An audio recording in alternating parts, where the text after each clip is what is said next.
Many who have taken stock are not able to donate it.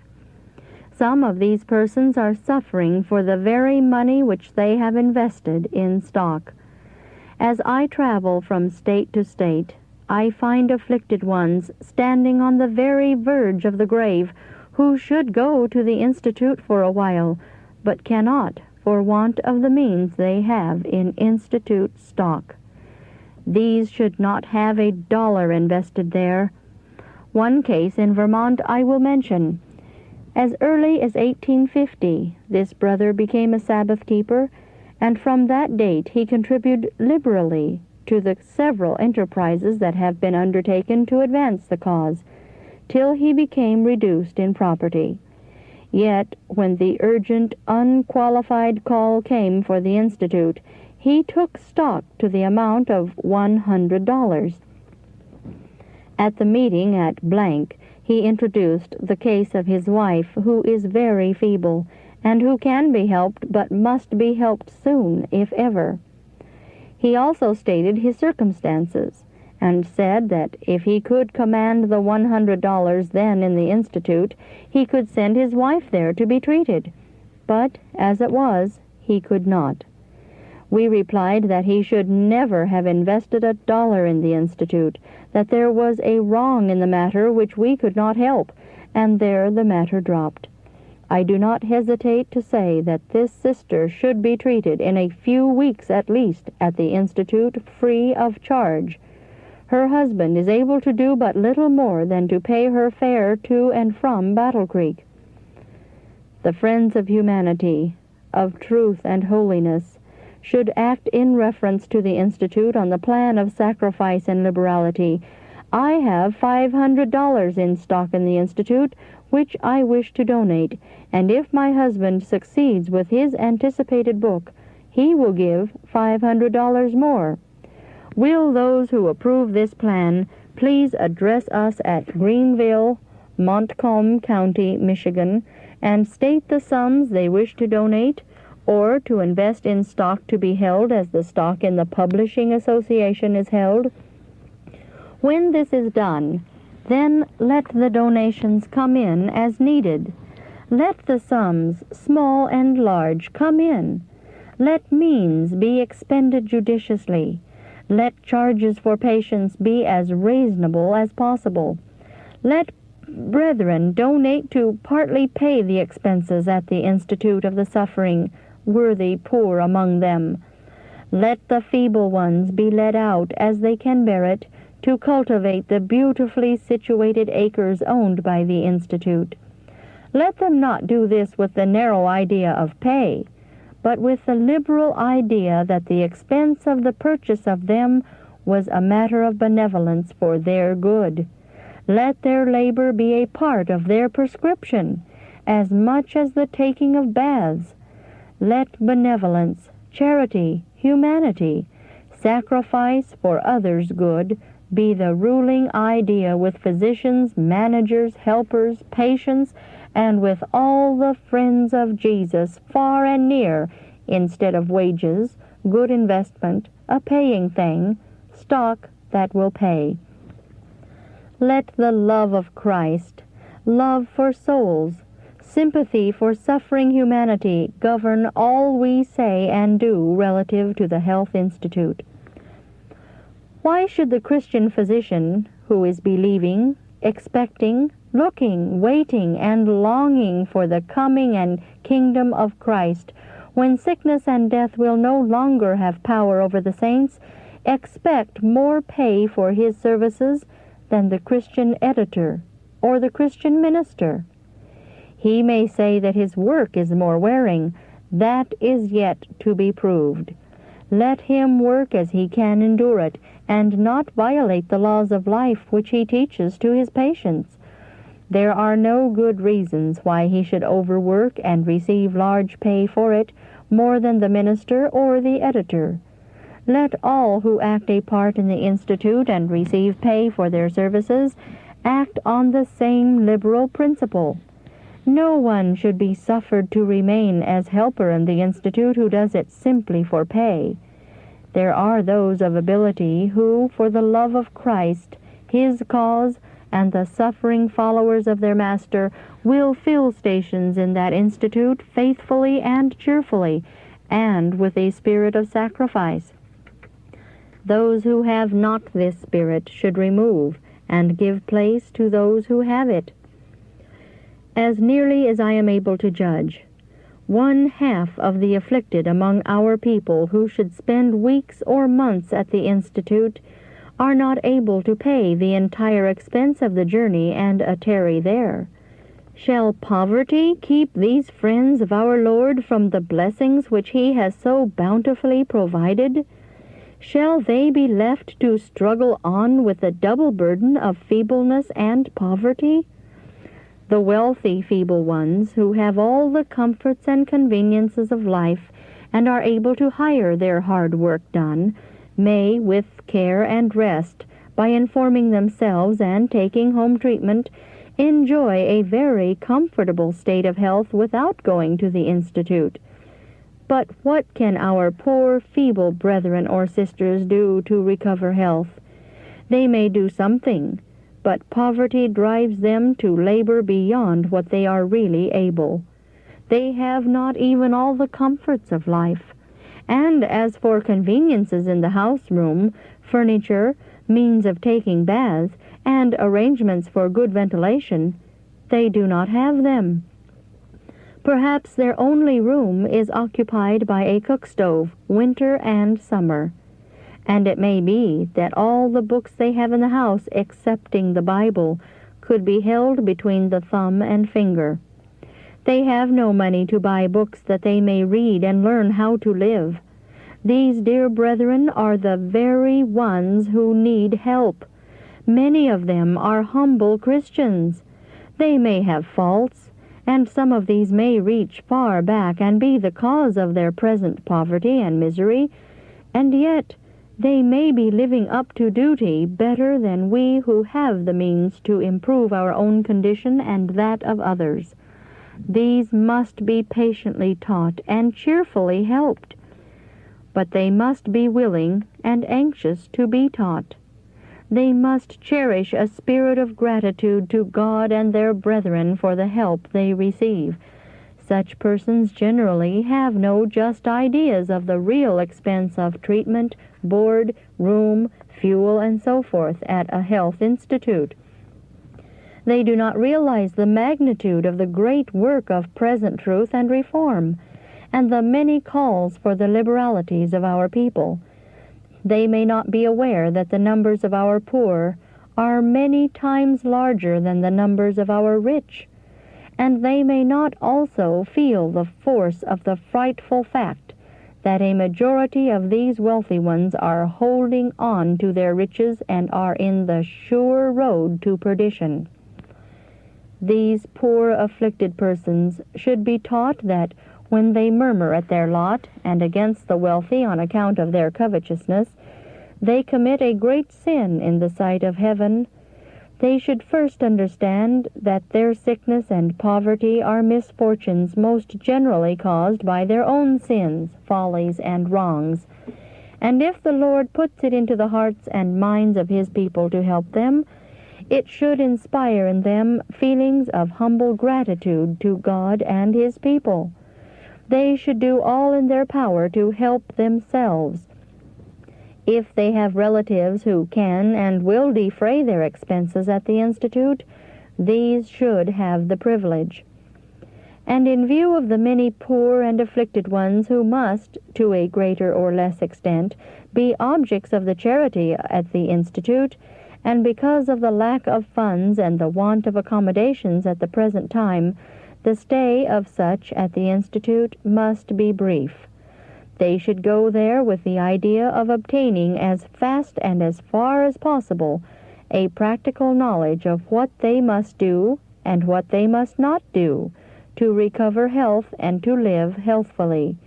The lectures which they hear while at the Institute, and good books from which to learn how to live at home, must be the main reliance of such. They may find some relief during a few weeks spent at the Institute, but will realize more at home in carrying out the same principles. They must not rely on the physicians to cure them in a few weeks, but must learn so as to live as to give nature a chance to work the cure. This may commence during a few weeks' stay at the Institute, and yet it may require years to complete the work by correct habits at home. A man may spend all that he has in this world at a health institute and find great relief, and may then return to his family and to his old habits of life, and in a few weeks or months be in a worse condition of health than ever before. He has gained nothing. He has spent his limited means for nothing. The object of the health reform and the health institute is not, like a dose of painkiller or instant relief, to quiet the pains of today. No, indeed. Its great object is to teach the people how to live so as to give nature a chance to remove and resist disease. To the afflicted among our people, I wish to say, be not discouraged. God has not forsaken his people and his cause. Make known your state of health and your ability to meet the expenses of a stay at the Institute to the physicians addressing Health Institute, Battle Creek, Michigan. Are you diseased, running down, feeble? Then do not delay till your case is hopeless. Write immediately. But I must say again to the poor, at present, but little can be done to help you on account of capital already raised being invested in material and buildings. Do all you possibly can for yourselves, and others will help you some.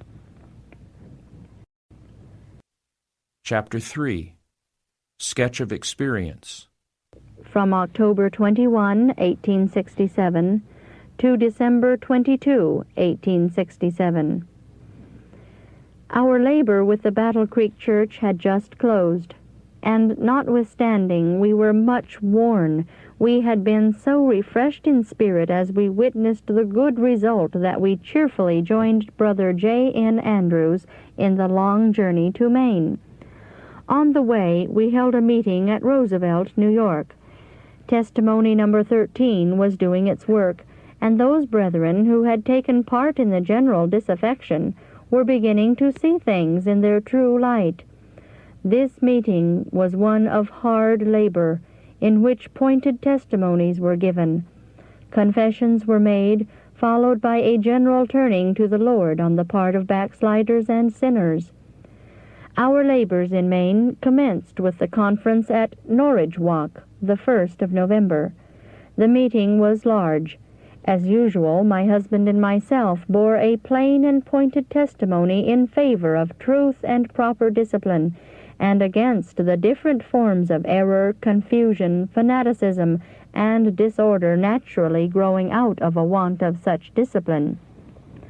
This testimony was especially applicable to the condition of things in Maine.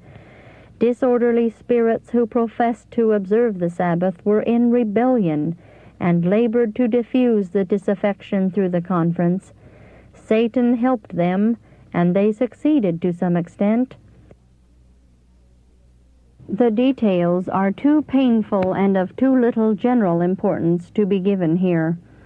It may be enough to say at this time that in consequence of this spirit of rebellion, fault-finding, and with some a sort of babyish jealousy, murmuring and complaining, our work in Maine, which might have been done in 2 weeks, required 7 weeks of the most trying, laborious, and disagreeable toil. 5 weeks were lost, yes, worse than lost, to the cause in Maine, and our people in other portions of New England, New York, and Ohio were deprived of 5 general meetings in consequence of our being held in Maine.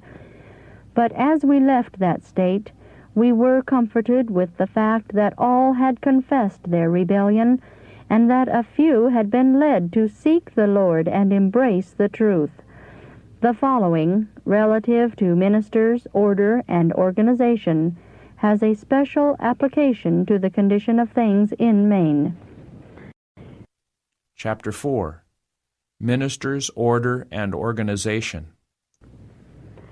Some ministers have fallen into the error that they cannot have liberty in speaking unless they raise their voices to a high pitch and talk loud and fast. Such should understand that noise and loud, hurried speaking are not evidence of the presence of the power of God.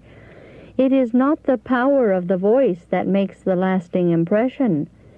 Ministers should be Bible students, and should thoroughly furnish themselves with the reasons of our faith and hope, and then, with full control of the voice and feelings, they should present these in such a manner that the people can calmly weigh them and decide upon the evidences given.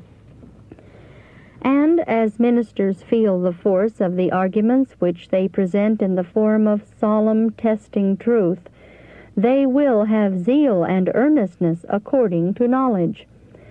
The Spirit of God will sanctify to their own souls the truths which they present to others, and they will be watered themselves while they water others. I saw that some of our ministers do not understand how to preserve their strength, so as to be able to perform the greatest amount of labor without exhaustion. Ministers should not pray so loud and long as to exhaust their strength. It is not necessary to weary the throat and lungs in prayer.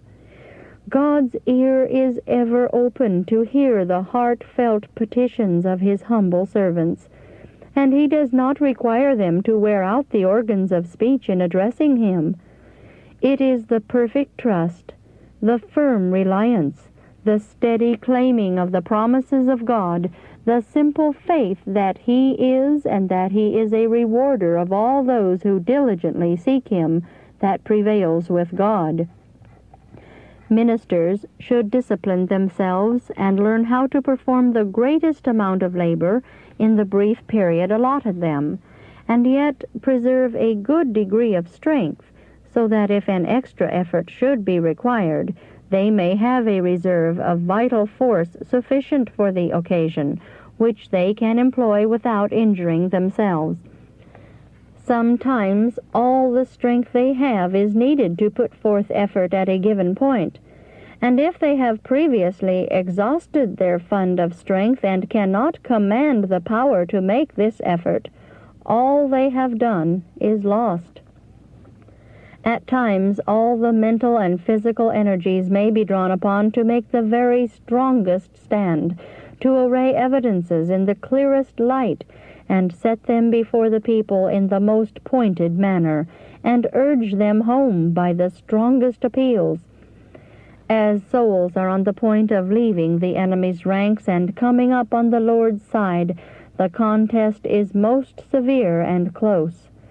Satan and his angels are unwilling that any who have served under the banner of darkness should take their position under the blood-stained banner of Prince Emmanuel. I was shown opposing armies who had endured a painful struggle in battle. The victory was gained by neither, and at length the loyal realize that their strength and force is wearing away, and that they will be unable to silence their enemies unless they make a charge upon them and obtain their instruments of warfare. It is then, at the risk of their lives, that they summon all their powers and rush upon the foe. It is a fearful struggle, but victory is gained and strongholds are taken. If at the critical period the army is so weak through exhaustion that it is impossible to make the last charge and batter down the enemy's fortifications, the whole struggle of days, weeks, and even months is lost, and many lives are sacrificed and nothing gained. A similar work is before us. Many are convinced that we have the truth, and yet they are held as with iron bands. They dare not risk the consequences of taking their position on the side of truth. Many are in the valley of decision, where special, close, and pointed appeals are necessary to move them to lay down the weapons of their warfare and take their position on the Lord's side. Just at this critical period, Satan throws the strongest bands around these souls. If the servants of God are all exhausted, having expended their fund of physical and mental strength, they think they can do no more, and frequently leave the field entirely to commence operations elsewhere. And all, or nearly all, the time, means, and labor have been spent for naught. Yes, it is worse than if they had never commenced the work in that place, for after the people have been deeply convicted by the Spirit of God, and brought to the point of decision, and are left to lose their interest and decide against these evidences, they cannot as easily be brought where their minds will again be agitated upon the subject. They have in many cases made their final decision. If ministers would preserve a reserve force, and at the very point where everything seems to move the hardest, then make the most earnest efforts, the strongest appeals, the closest applications, and, like valiant soldiers, at the critical moment make the charge upon the enemy, they would gain the victory. Souls would have strength to break the bands of Satan and make their decisions for everlasting life. Well-directed labor at the right time will make a long-tried effort successful, when to leave the labor even for a few days will in many cases cause an entire failure. Ministers must give themselves as missionaries to the work and learn how to make their efforts to be the very best advantage. Some ministers at the very commencement of a series of meetings become very zealous, take on burdens which God does not require them to bear, exhaust their strength in singing and in long, loud praying and talking, and then are worn out and must go home to rest. What was accomplished in that effort? Literally, nothing. The laborers had spirit and zeal, but lacked understanding. They manifested no wise generalship. They rode upon the chariot of feeling, but there was not one victory gained against the enemy. His stronghold was not taken. I was shown that ministers of Christ should discipline themselves for the warfare. Greater wisdom is required in generalship in the work of God than is required of the generals engaged in national battles. Ministers of God's choosing are engaged in a great work.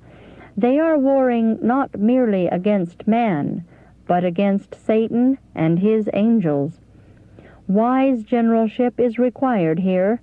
They must become Bible students and give themselves wholly to the work. When they commence labor in a place, they should be able to give the reasons of our faith, not in a boisterous manner, not with a perfect storm, but with meekness and fear. The power which will convince is strong arguments presented in meekness and in the fear of God. Able ministers of Christ are required for the work in these last days of peril, able in word and doctrine, acquainted with the Scriptures, and understanding the reasons of our faith. I was directed to these Scriptures, the meaning of which has not been realized by some ministers, but sanctify the Lord God in your hearts, and be ready always to give an answer to every man that asketh you a reason of the hope that is in you with meekness and fear. Let your speech be always with grace, seasoned with salt, that ye may know how ye ought to answer every man. And the servant of the Lord must not strive, but be gentle unto all men, apt to teach, patient, in meekness instructing those that oppose themselves, if God peradventure will give them repentance to the acknowledging of the truth, and that they may recover themselves out of the snare of the devil, who are taken captive by him at his will. The man of God, the minister of Christ, is required to be thoroughly furnished unto all good works. A pompous minister, all dignity, is not needed for this good work, but decorum is necessary in the desk. A minister of the gospel should not be regardless of his attitude. If he is the representative of Christ, his deportment, his attitude, his gestures should be of such a character as will not strike the beholder with disgust. Ministers should possess refinement. They should discard all uncouth manners, attitudes, and gestures, and should encourage in themselves humble dignity of bearing. They should be clothed in a manner befitting the dignity of their position. Their speech should be in every respect solemn and well chosen. I was shown that it is wrong to make coarse, irreverent expressions, relate anecdotes to amuse, or present comic illustrations to create a laugh. Sarcasm and playing upon the words of an opponent are all out of God's order. Ministers should not feel that they can make no improvement in voice or manners. Much can be done. The voice can be cultivated so that quite lengthy speaking will not injure the vocal organs.